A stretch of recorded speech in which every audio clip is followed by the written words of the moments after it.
Vamos a proyectar acá la información.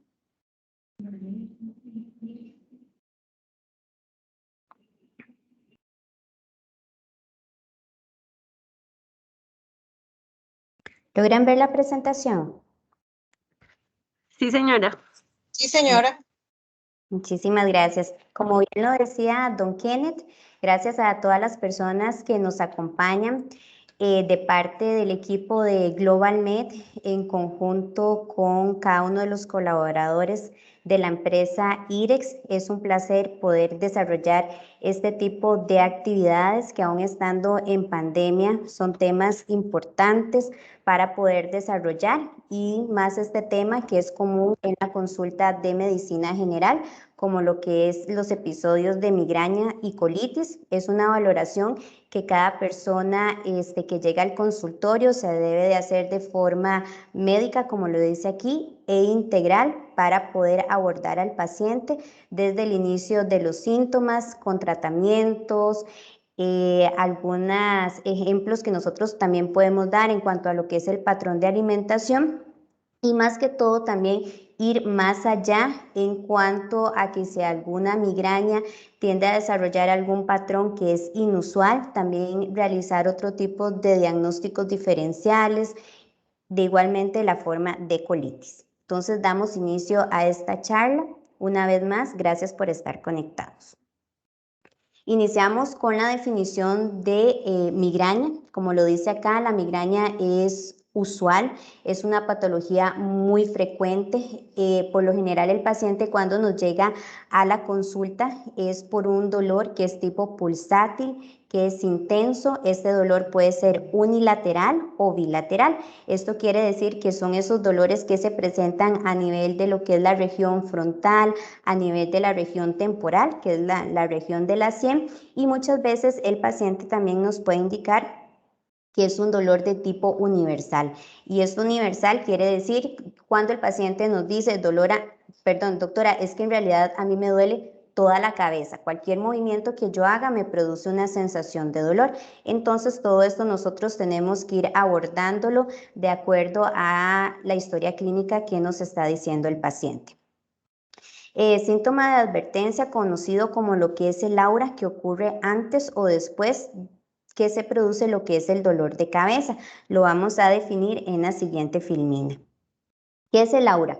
Como lo decíamos, ocurre antes o durante las migrañas. Es un síntoma que inicia de forma gradual, se incrementa en relación a minutos y esto puede durar entre 20 y 60 minutos. Entonces, previo a que el paciente nos dé el síntoma de inicio del dolor de cabeza, puede manifestar ciertos síntomas que los vemos en la siguiente filmina. Estos síntomas pueden ser de tipos visuales. Eso que el paciente nos comenta que ve rayos de luz, que ve parchones negros, a esto se le llama fosfenos, que es indicativo de que el paciente se encuentra propiamente en el episodio de la migraña. Si esta migraña es de forma intensa, pulsátil, de inicio súbito, el paciente también podría manifestar pérdida de la visión o también una visión borrosa. Parestesias en el brazo o en las piernas. La parestesia es un término que se relaciona con ese adormecimiento, ese cosquilleo que puede aparecer también a nivel facial y muchas veces pues esto puede llevar al paciente a que se pregunte si me va a dar un derrame, ¿verdad? Es algo muy usual porque es parte de esa descarga que hay a nivel cerebral que nos está produciendo ese dolor de cabeza. Por supuesto, la dificultad para verbalizar. Es un paciente que a la hora que empezamos a realizar ciertas preguntas le cuesta comunicar lo que está sintiendo en su momento. Ese zumbido en los oídos que son a nivel médico se llama acúfenos. También podría estar relacionado con esa aura durante o previo el episodio de presentar lo que es el cuadro de migraña. Cuando hay patologías un poco más agresivas, pueden haber movimientos incontrolables. Estos movimientos pueden ser a nivel de miembros superiores, miembros inferiores. Y esto es por lo que comentábamos, que es esa descarga eléctrica a nivel de lo que es este sistema nervioso central. Y también puede deberse pues el aumento de la presión intracraniana que le está produciendo al paciente la afectación propiamente de ese dolor de cabeza que es intenso. Aquí cabe destacar que son dos términos diferentes, lo que es la cefalea y la migraña. La cefalea como tal es el dolor de cabeza que usted toma algún tipo de medicación y esos síntomas que usted percibe pueden disminuir alrededor de 1 hora, mientras que los episodios de migraña muchas veces, dependiendo del estado de salud en que se encuentra el paciente, puede durar incluso hasta horas. Hablamos sobre el siguiente término que es el episodio activo. Es un dolor generalmente de un lado de la cabeza, puede ser en ambos lados, como lo decíamos, ¿verdad?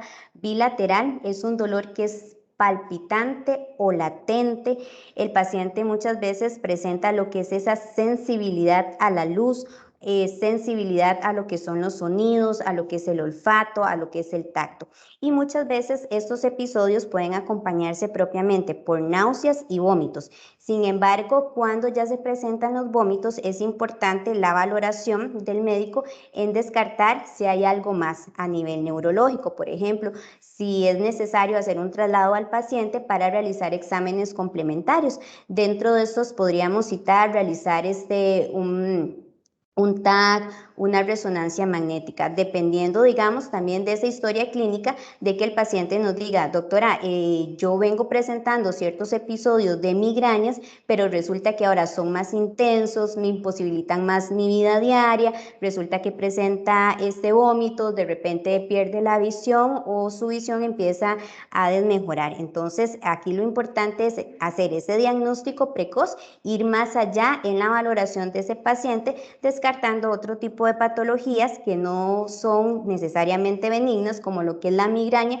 sino algo más allá maligno, alguna más a nivel cerebral que nos esté ocasionando pues esta migraña que va en aumento.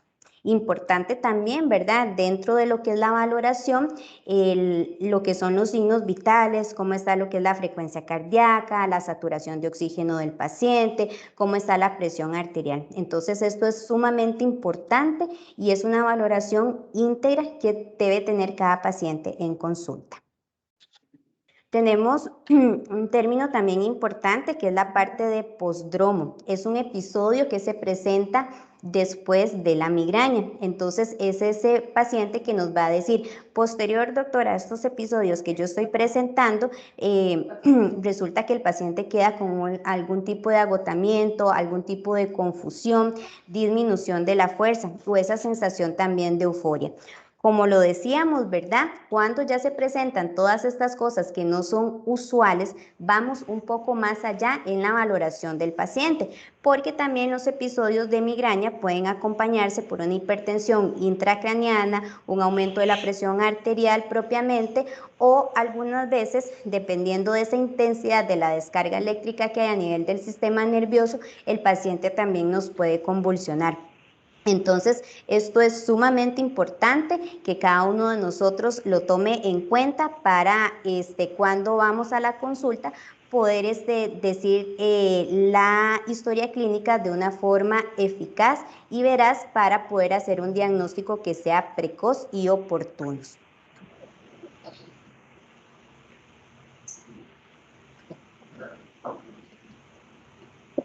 Dentro de esos factores de riesgo tenemos también lo que es la parte de todos aquellos antecedentes familiares. Es la parte genética que muchas veces nosotros no podemos eliminar. Es algo, digamos, que ya viene dentro de nuestros genes y que podría también ser un factor para hacer predisposición a los episodios de migraña. Lo que es la edad, las migrañas pueden presentarse en realidad en cualquier edad, pero principalmente se da en la población adolescente y la población que va entre los 30 y los 40 años. Todos aquellos episodios de migraña que se puedan presentar posterior a los 50 años son los que realmente nosotros debemos de estudiar para poder hacer diagnósticos precoces.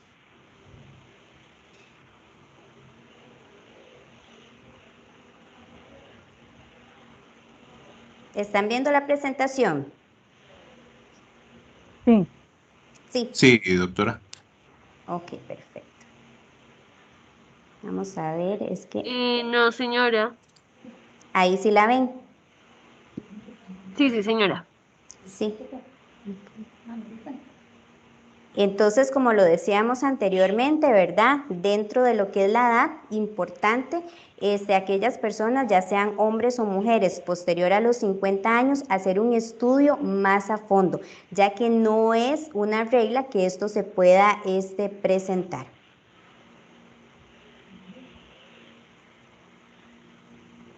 Dentro de lo que es el sexo, se dice que las mujeres tienen 3 veces mayor de probabilidad de desarrollar lo que es los procesos de migraña, y esto se puede ver todo lo que son los cambios hormonales, tanto en las personas que se encuentran en periodos de menopausia como posmenopausia.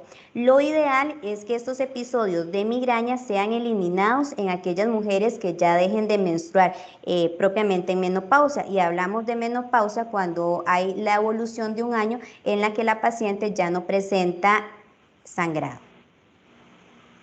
La evaluación médica es súper importante, ¿verdad? Lo que es el patrón de los cambios de esos dolores de cabeza que son repentinos y que se van sintiendo diferentes. Entonces, ¿qué son esos signos y síntomas que nosotros como pacientes debemos de referir al médico cuando vayamos a la consulta?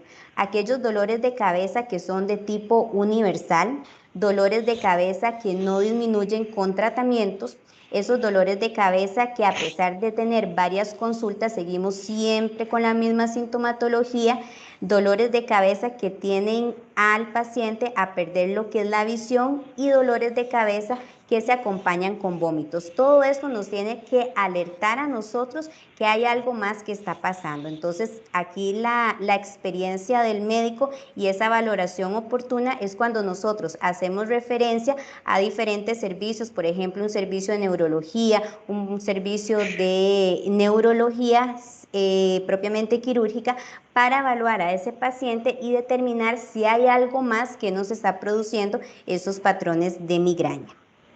Nunca quedarnos con la duda de que solamente es migraña o de que si yo me tomo un tratamiento todo disminuye de más. La idea aquí es hacer un buen diagnóstico en primera instancia, de que sea de forma integral, establecer un tratamiento, también dejar citas controles a los pacientes para ver si el tratamiento médico que nosotros recomendamos está haciendo efecto. Si este no tiene su efecto deseado, entonces o hacemos readecuaciones de tratamiento, hacemos cambios de tratamiento, o mejor derivamos al paciente para una valoración que sea realmente oportuna. Tenemos algunos desencadenantes de migraña y, como lo mencionábamos, ¿verdad? Todos esos cambios hormonales que las mujeres presentan, tanto en el periodo menopáusico, posmenopáusico y demás, es importante también esos exámenes complementarios de laboratorio para ver todos esos factores hormonales que podrían estar afectando propiamente a la población femenina. También desencadenantes de la migraña están lo que son las bebidas, y a eso nos referimos a las bebidas que son de tipo cafeinadas.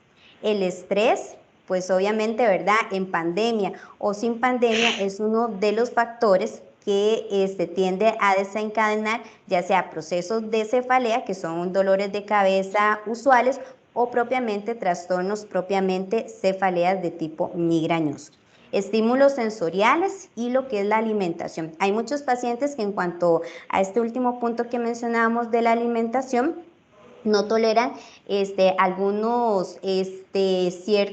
algunos componentes de tipo preservativos en los alimentos que les ocasionan, por ejemplo, lo que son los cuadros de migraña. Está lo que es el glutamato, también está lo que son algunas salsas, preservantes que tienen el principal preservante de ciertos alimentos es el sodio. Entonces, este componente, aparte de desencadenar ese proceso migrañoso, también nos puede desencadenar aumento de la presión, y esta presión puede ser a nivel sistémico o a nivel propiamente de la presión intracraneana, y desarrollarnos todo este cuadro de migraña. La evaluación médica, que es vamos enfocados a los siguientes puntos. Ese dolor de cabeza que es abrupto. No es un paciente que viene consultando propiamente, ¿verdad? Hay muchas veces pacientes que desarrollan un dolor tan abrupto que tienen pérdida de la conciencia, relajación de esfínteres, y esto me refiero a que hay pacientes que también convulsionan, ¿verdad? Entonces relajan esfínteres, puede hacer de que se orinen, se defequen, y esto es propiamente por esa descarga a nivel neuronal del sistema nervioso, donde el paciente se desconecta de tal forma, ¿verdad?, que pierde su conocimiento, pasan estos sucesos, y es un paciente que requiere una valoración médica tipo emergencia médica. Esos dolores de cabeza que se acompañan con fiebre no son usuales, rigidez a nivel de cuello, confusión mental, lo mencionábamos la parte de las convulsiones, visión doble, visión borrosa, debilidad, esa debilidad donde el paciente refiere ya sea parestesias, que es ese adormecimiento a nivel facial, a nivel de miembros superiores, miembros inferiores, aquel paciente que de repente camina, sacó ese dolor de cabeza y resulta que pierde esa movilidad, esa fuerza a nivel de lo que son los miembros, todo eso nosotros deberíamos de descartar patologías de sistema nervioso. Lo que es la dificultad para hablar, pues es algo muy frecuente, ¿verdad? Porque el paciente, pues tras que tiene ese dolor de cabeza, le cuesta verbalizar, no se siente bien y demás, entonces es una patología que se aborda de forma inmediata, tipo emergencia médica. Dolores de cabeza pueden haber relacionados posterior a un traumatismo cerebral. Es muy oportuno aquí, ¿verdad? Cabe mencionar que puede haber cefalea propiamente en el traumatismo o postraumatismo, especialmente en esos dolores de cabeza que aumentan. Esos dolores que son tipo crónicos, que se desarrollan con cualquier movimiento, por ejemplo, al toser, al realizar un esfuerzo, movimientos repentinos, todo esto tiene que ser estudiado de forma integral. Y nuestro siguiente tema, pues es la parte de colitis, ¿verdad? Dos patologías que son sumamente importantes y comunes de tipo agudo que nosotros muchas veces vemos en las consultas. ¿Qué significa colitis? La colitis es propiamente una inflamación de un revestimiento que envuelve lo que es la parte interna del colon. Entonces, al producir este tipo de inflamación, pues el paciente empieza a sentir ciertos signos y síntomas que pues no lo hacen sentir bien. Y aquí está lo que es el abordaje desde el punto de vista del examen físico, el interrogatorio médico que puede hacer el médico hacia el paciente para poder dar esa terapia complementaria. Entonces, dentro de esa evaluación médica tenemos que descartar dos patologías importantes, lo que es una colitis de tipo ulcerativa y lo que es la enfermedad de Crohn propiamente, que para estas dos pues ya se ocupan exámenes complementarios, por ejemplo una gastroscopía, para lo que es la parte de la enfermedad de Crohn, también laboratorios complementarios y ese interrogatorio médico que es importante a ver si nos da la expectativa si ambas patologías se puedan estar desarrollando por un tipo de factor externo, llámese alimentación, o también existen estos tipos de colitis nerviosa, que también sea por un factor de tipo estresante, alguna situación que el paciente pueda estar manejando y que nos desarrolle la patología. ¿Qué causa lo que es la colitis? Pues la colitis puede ser de tipo inflamatorio o de tipo viral. De tipo viral nos referimos propiamente a aquellas colitis que pueden darse y se acompañan también por trastornos gástricos relacionados con bacterias, por ejemplo, lo que es la Helicobacter pylori, que es causa frecuente de lo que es el cáncer gástrico. Entonces, esto es importante en aquellas personas que padecen de colitis a repetición, síndrome de colon irritable a repetición, importante por lo menos realizarles una gastroscopía cada 2 años para ir descartando que este paciente en algún momento no nos vaya a desarrollar algún cáncer gástrico. Pérdida del suministro de sangre en alguna parte del colon. Cuando esto se da es cuando el paciente propiamente refiere ese tipo de dolor cólico, aquel paciente que se encuentra distendido, lleno de gases, donde siente que hay mucho movimiento intestinal y pues obviamente todo esto puede llevar a que el paciente tenga algunas deposiciones diarreicas. Entonces eso es sumamente investigarlo. Enfermedades crónicas. específicamente, ¿verdad? Ya cuando hay un cáncer gástrico definido, un cáncer de colon y demás, todos esos exámenes complementarios, tratamientos que sean oportunos para ir disminuyendo la parte de los síntomas que agravan a lo que es el paciente. Y las reacciones alérgicas, ¿verdad? Obviamente todo esto va a estar en relación al tipo de alimentación que cada paciente pueda tener. ¿Cuáles son los síntomas más comunes de la colitis? Está lo que es la parte de la diarrea, el dolor abdominal tipo calambres o lo que la gente comúnmente refiere que son los retorcijones. Puede haber un dolor rectal y esto se da principalmente porque a nivel de lo que es cavidad abdominal viene lo que es la parte del colon descendente, viene después la parte del recto. Entonces, si todo nuestro colon se encuentra distendido por gases o por algún cuadro de estreñimiento, el dolor que va a hacer presión es a nivel de lo que es la parte rectal. Entonces son aquellos pacientes que incluso nos pueden decir a nosotros en algún momento de que a la hora de sentarse, de caminar, sienten una presión a nivel rectal y esto es sumamente válido debido a lo que comentamos. Sangrado rectal. Cuando hay un sangrado rectal, investigar la parte de que si es en relación a hemorroides, en relación si es a una fisura anal o ir más allá para ver si es un cáncer a nivel de colon. Muchas veces ganas incontroladas de ir al baño, ¿verdad? Pues esto propiamente se debe a esa distensión que tienen los intestinos. Si el paciente tiene cuadros de estreñimiento a repetición, ¿qué es lo que produce esto?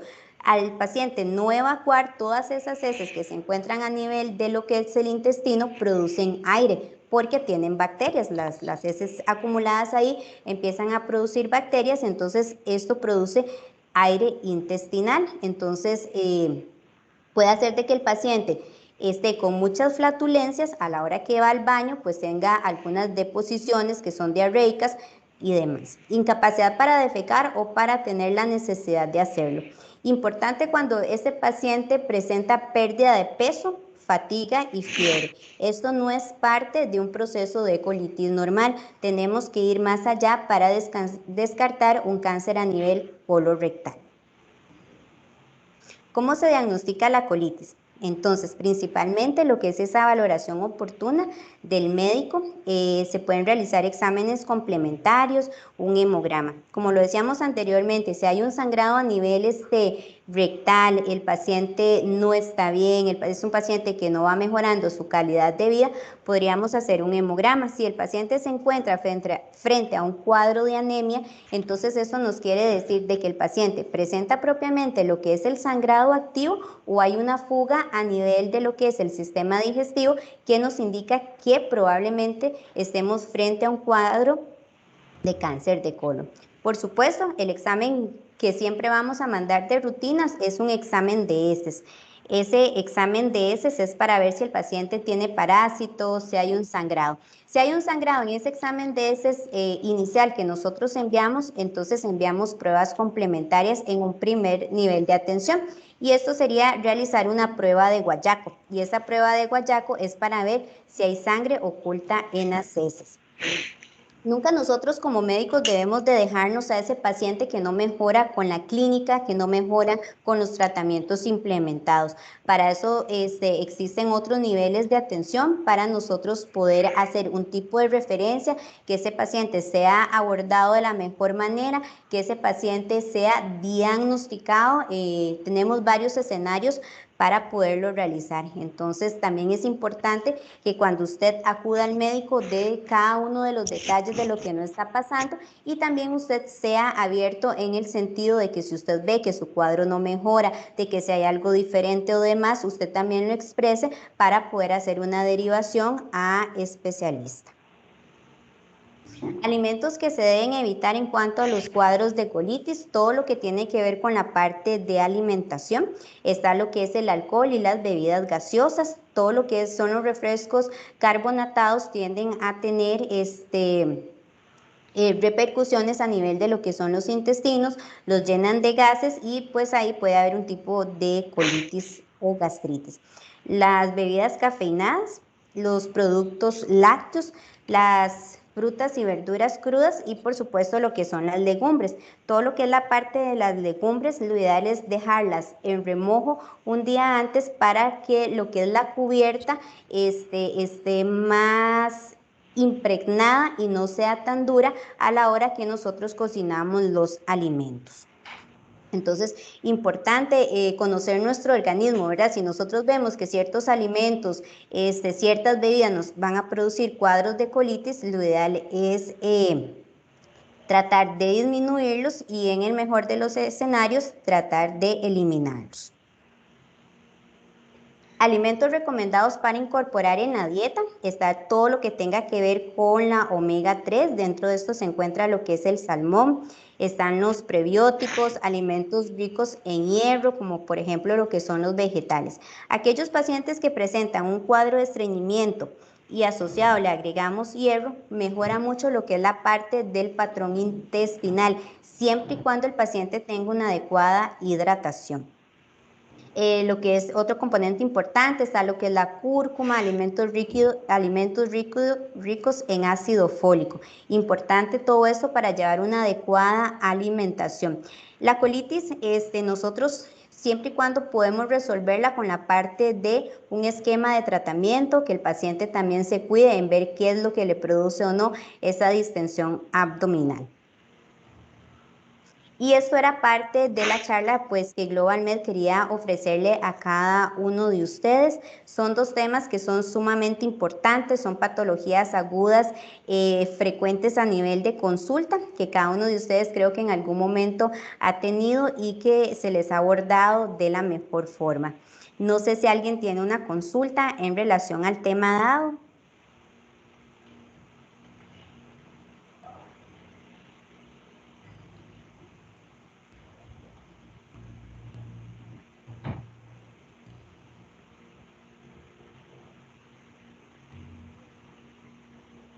Todo quedó muy claro. No, pero no tiene que preguntar. Ahí está Sí, Alan. sí, señora, gracias.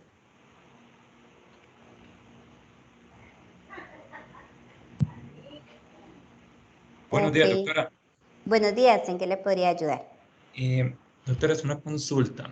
Vamos a ver, el estado, vamos a ver, emocional, por decirlo así, el estado emocional a nivel de colitis, ¿tiene alguna afectación?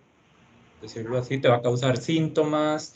¿Hay alguna manera de prevenirlo mediante algún medicamento de los usuales que se utilizan?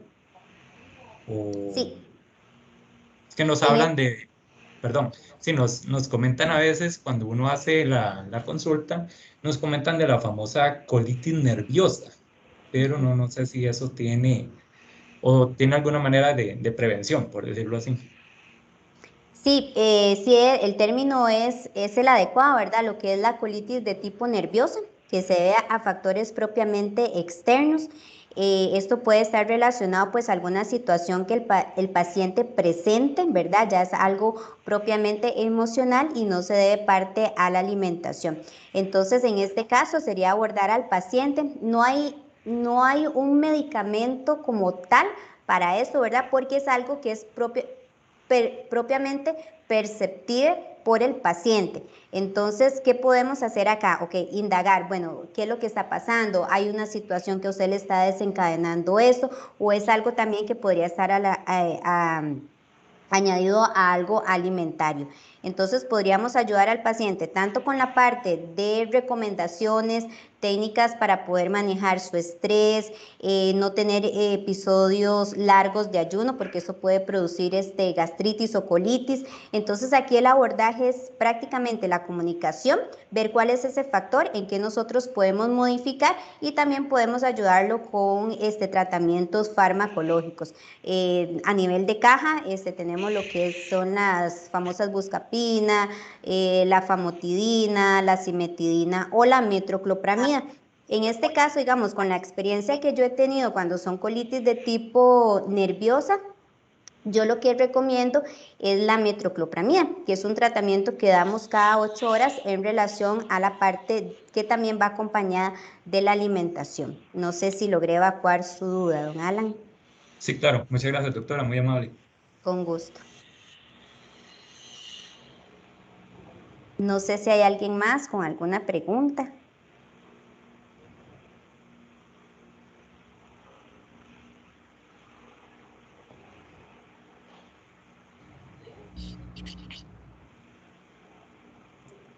Creo que no hay nadie. Yo tengo una, doctora. ¿Cómo le va? Muy bien, ¿y usted? Bien, gracias. Vea, en el caso de las migrañas, ¿hay algún inhibidor, algún bloqueador, eh, algún relajante que uno se pueda tomar que pueda reducir el plazo del dolor? O sea, porque a mí me da el halo y como a los 15 minutos arranca el dolor y es que ni la luz puedo ver como por 6 horas. Sí, si es, digamos, si usted me viene a mí en consulta y usted me dice que usted presenta un aura previa, entonces usted ya sabe más o menos cuál es ese factor desencadenante por el cual va a venir a desarrollarse la migraña. Entonces lo que nosotros damos en este caso son a nivel de caja tratamientos antimigrañosos. Comenzamos por un propanolol, que es la terapia de rescate y de mantenimiento para el paciente con crisis de migrañas tipo aura. Si esto ya no resuelve con este tratamiento, entonces utilizamos un tratamiento que se llama Epival. El Epival es un antimigrañoso, es un anticonvulsivante y lo que en realidad estos dos tratamientos lo que hacen es mantener las presiones intracraneales y que estas presiones sean adecuadas para disminuir todos estos episodios relacionados con cuadros migrañosos. Aquí, digamos, no todas las personas presentan lo que es el aura. Si uno lo detecta en algún olor, en algo visual, en algo al tacto, ¿verdad? Porque también es un pódromo de que va a desarrollar la migraña, entonces en ese momento podríamos iniciar el propanolol, que es un medicamento de rescate y de continuidad en el episodio de cefalea migrañosa que presenta el paciente. Pero habría que hacer entonces una consulta para entender bien cuál es la razón. Ok. Exactamente, siempre aquí, digamos, lo ideal es consultar al médico, ¿verdad? Para que él sea el que tome la decisión. Bueno, iniciamos al paciente, si conoce su migraña, le damos la indicación, bueno, usted podría tomar este tratamiento previo a que usted ya sabe que le va a desarrollar el cuadro migrañoso. O también en aquellas pacientes hay cuadros migrañosos de tipo hormonal, entonces es cuando nosotros medicamos a la paciente previo a que esté en relación con algún cuadro relacionado con el ciclo menstrual para evitar todos esos procesos también migrañosos en el lapso, digamos, que va a estar con su periodo. Ok, muchas gracias. Con gusto.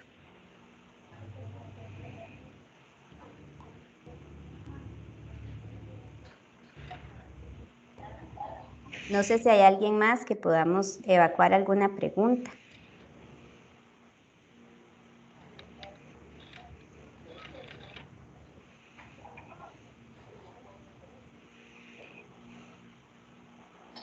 Yo tengo una pregunta.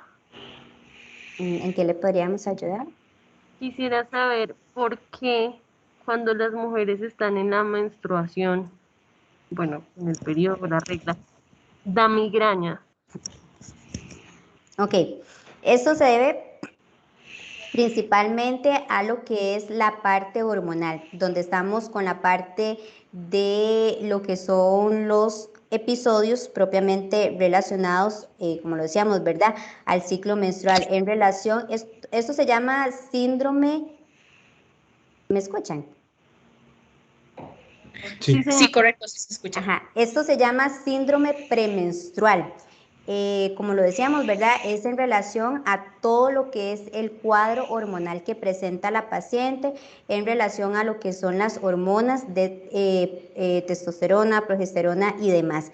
Entonces, esto, cuando pasa, nosotros podríamos medicar perfectamente a la paciente siempre y cuando la paciente tenga sus ciclos menstruales regulares. Si la paciente sabe que va a menstruar todos los 20 de cada mes, entonces de 3 a 5 días previos a su sangrado, nosotros podríamos medicarla para evitar todas estas molestias y no solamente, digamos, el cuadro de migraña. Hay pacientes que presentan la distensión abdominal, presentan lo que son las náuseas. Entonces, esto se debe a todos los picos hormonales en relación al ciclo menstrual que le producen a la paciente previo al desarrollo del sangrado, la parte de las migrañas.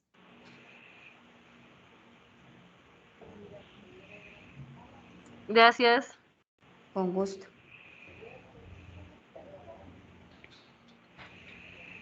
Buenos días. Hay una compañera que hizo una pregunta por medio del chat. Vamos a ver acá.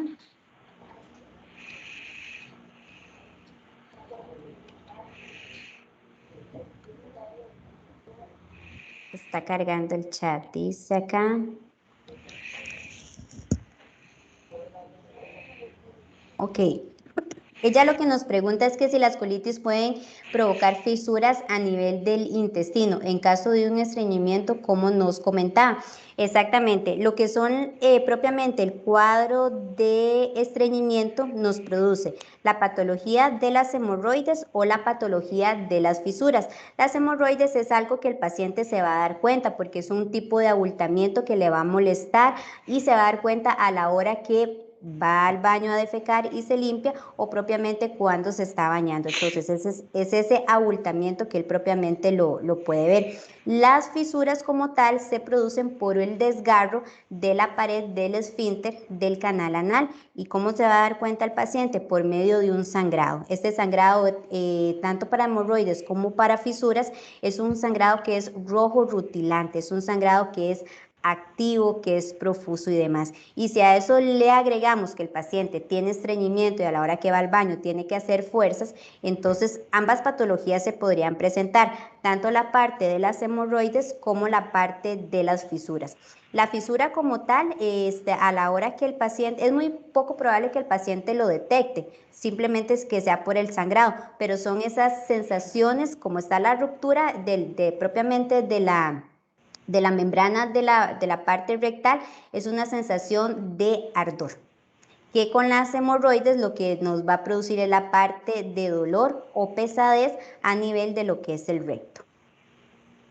Entonces ahí se hace la diferencia de ambas patologías. Y ambas se pueden acompañar. Creo que ahí ya abordé la pregunta de la compañera. Doctora, una pregunta. Desde el punto de vista, digamos, como de, no sé si llamarlo medicamentos o medicinas o algo natural que se pueda consumir como para tratar de prevenir antes, digamos, de tener que llegar a un medicamento más fuerte o algo de lo que usted nos menciona, ¿qué cosas pueden ser como dentro de lo recomendable y qué posibilidades hay de que algunos también no se puedan consumir o que no sea lo adecuado? Porque por recomendaciones empíricas muchas veces la gente recomienda cualquier cosa. Entonces, ¿qué cosas recomiendan ustedes consumir y qué cosas no? En cuanto a migraña o a colitis. Perdón, a colitis, sí. A colitis. Ok, la colitis para tener evitarlo, ¿verdad? Más que todo es la adecuada alimentación, importante lo que es la parte de la hidratación, importante la parte de alimentos ricos en fibra. A nivel de medicación está lo que es la fibra, la que comúnmente se da lo que es el seguro, es una fibra natural. Lo que produce la fibra es, a nivel intestinal, es que las heces sean más blandas, sean más hidratadas. Como todo medicamento tiene efectos secundarios. Si el paciente está tomando la fibra por las noches, pero al día siguiente no se está hidratando, lo que le va a producir es distensión abdominal. Es parte del tratamiento o del efecto secundario de la medicación. Entonces aquí es importante la parte de la hidratación, la parte de alimentación, la parte de alimentación de todos aquellos productos ricos en fibra para poder hidratar las heces. Igualmente el paciente que es estreñido son esos pacientes que van cada 4 veces al baño. Entonces, lo ideal es ir también acostumbrando a su cuerpo. Aunque usted no le den ganas de ir al baño, que es lo común en los pacientes estreñidos, usted debería ir al baño, sentarse, relajarse, no hacer esfuerzo para que su mente y también eso es una técnica que se utiliza a nivel del sistema nervioso central, crea una expectativa de que usted tiene la necesidad de dar del cuerpo. Lo ideal es que cada uno de nosotros vaya posterior a cada alimentación principal. Si no es así, por lo menos debería ir una vez al día. Y esta defecación no debería tener un patrón que sea incómodo para el paciente, en el cual tenga que pujar. Gracias, mi amable. Con gusto. ¿Alguien más que le podríamos ayudar? Sí, doctora, yo tengo, más que todo es como una recomendación. Yo hace unos años tuve una crisis de migraña y me hicieron un TAC y un fondo de ojo, pero no había ninguna anomalía, todo salió bien. Sin embargo, yo después de ese periodo, yo presento migrañas, es como mi diario vivir, prácticamente en la semana me pueden dar 4 veces, y yo tomo los medicamentos, bueno, lo que da la caja, que es acetaminofén o aspirina, y con eso se me alivia, pero al día siguiente vuelve el episodio. Y son migrañas que me dan a veces de un lado de la cabeza, en el ojo prácticamente, y la visión se altera mucho. O sea, presento como mucha visión borrosa, a veces tengo que dejar de trabajar por esos episodios hasta que ya el medicamento me haga efecto. ¿Eso será normal o tendría que, no sé, tal vez, porque yo me dejé por el hecho de que los 2 exámenes salieron bien, pero no sé si tal vez tendré que, no sé, algún examen que me recomiendes o algo, o si es ya parte de... ¿Qué tratamiento estás tomando de forma periódica? En realidad ninguno, es que si me da, me tomo acetaminofén o tomo aspirina o con Ok. eso es que me mantengo. Ujú. Ok, pero digamos, me estás comentando que los episodios de migraña por lo general te dan 4 días de 7 días a la semana. O sea, es algo que es muy frecuente. Yo como médico trataría de darte lo que es la medicación, ¿verdad? Y que esta medicación usted la tome todos los días, según la frecuencia de tus episodios, ¿verdad? Pero no es un tratamiento que lo voy a tomar porque tengo la migraña, no, es un tratamiento que tiene que ser por lo menos prolongado, unos 15 días, dejamos el tratamiento para que lo tomes de forma continua, en 15 días hacemos una revaloración para ver cómo te fue con la medicación. Si la medicación te funcionó y eres una paciente, digamos, porque 4 días estar con migraña de 7 es bastante, ¿verdad? Creo que aquí lo que hace falta un poco más es darte la medicación que sea periódica, que sea oportuna, tener esa revaloración para ver si el tratamiento nos funciona, si hay que derivarte a un servicio de neurología, que también podría ser el caso, para ver qué otras terapias alternativas hay. Porque digamos, te hicieron un TAC, todo bien, te hicieron el fondo de ojo, todo bien, por lo menos ahí descartamos que no haya una patología tipo...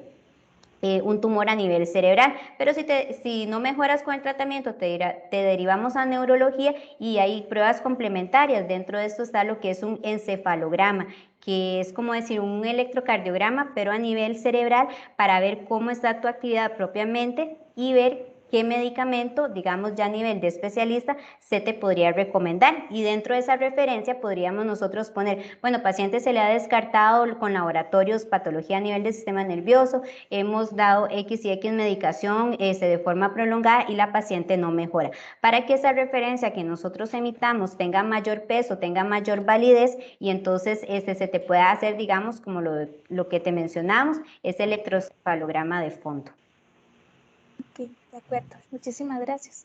Yo diría que saques la consulta y que seas medicada por al menos 15 días, revaloración y volver a esa consulta. Es algo, digamos, que sí tienes que tener presente. De acuerdo, muchas gracias. Con gusto.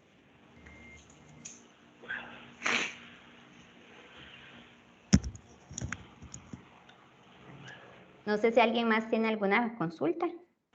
Sí, tengo una inquietud. Quiero saber si es verdad o mito que tomar pastas para el dolor cuando se tiene migraña con tinto o café es bueno, o sea, es como más recomendable para que la migraña pase rápido. O sea, ¿eso es real o no?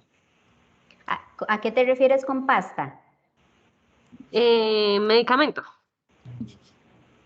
digamos acetaminofén, Dolex. Ajá. Pero Y ahora sí ya, con café, con tinto. que si te puedes tomar un acetaminofén con un café. Sí, o sea, ¿es real que eso quita la migraña más rápido o eso es falso? No, es falso, porque algunas bebidas cafeinadas producen cuadros de migraña y si no te produce la migraña te aumenta la presión y esta presión no sabemos si puede ser presión a nivel sistémico o presión a nivel intracraneal, que es lo que te podría estar relacionado con cuadros de migraña. Yo pensaría que es falso. No tiene, digamos, una correlación de que te vaya a quitar más rápido el cuadro de migraña. Gracias. Con gusto.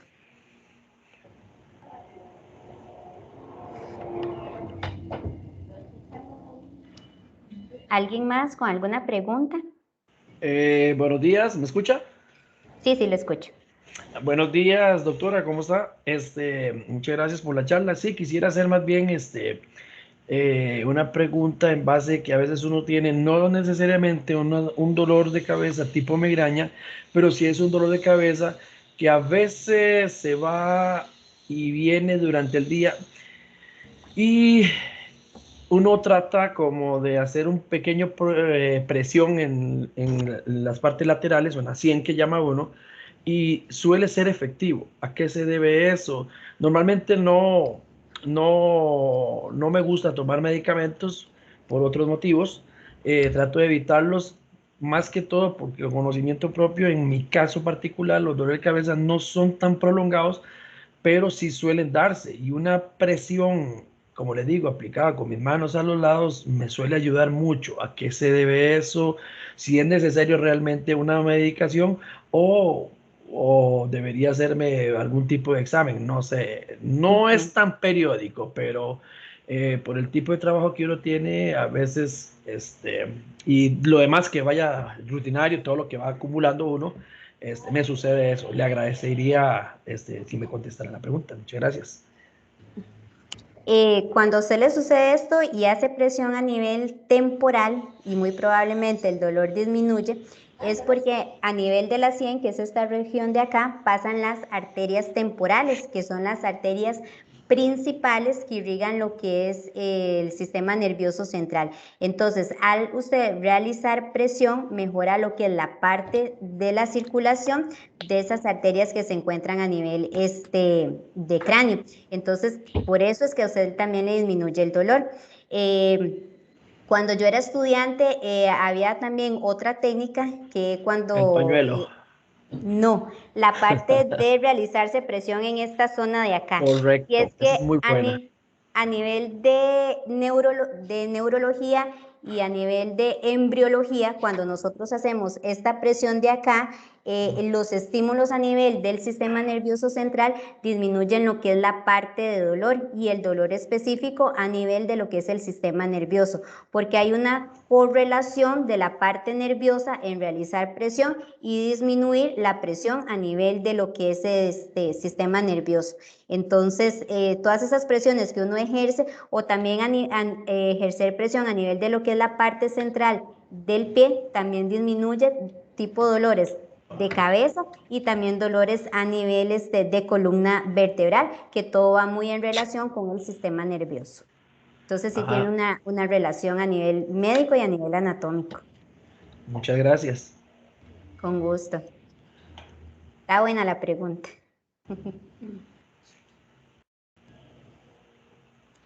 Creo que estaríamos, no sé si hay alguien más.